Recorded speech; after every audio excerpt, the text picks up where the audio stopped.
Who was going to say? With the ratings downgrade from... Do you want to respond to President Biden being diagnosed with cancer? Are you going to call your predecessor? I think it's very sad, actually. I'm surprised that it wasn't, the public wasn't notified a long time ago, because to get to stage 9, that's a long time.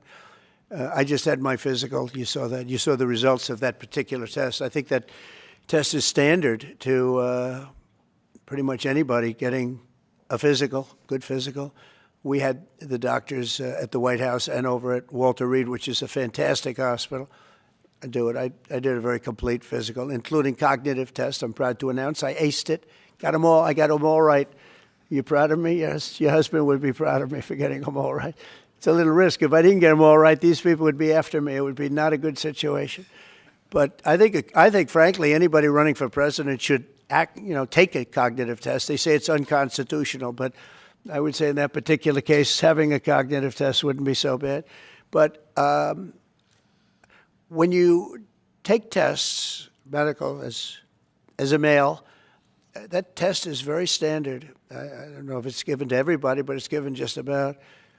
And it takes a long time to get to that situation. Now, I think, to get to a stage 9, I think that if you take a look, it's the same doctor that said that Joe was cognitively fine. There was nothing wrong with him. Well, he said, if it's the same doctor, he said there was nothing wrong there, and that's being proven to be a sad situation. And the autopen is becoming a very big deal. The autopen is becoming a big deal because it seems like that maybe was the president who ever operated the autopen.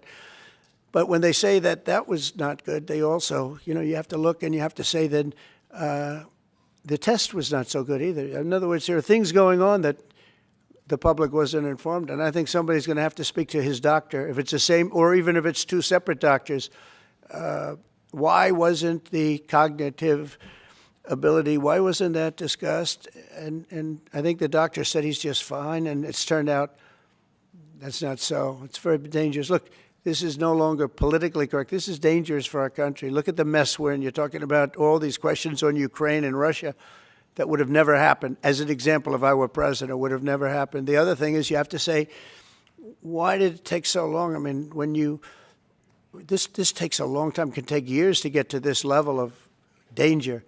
So it's a very, very sad situation, and I feel very badly about it.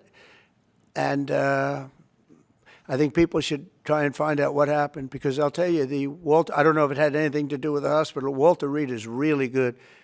They're some of the best doctors I've ever seen. I don't even know if they were involved, but a doctor was involved in each case. Maybe it was the same doctor, and somebody is not telling the facts. That's a big problem. President Biden had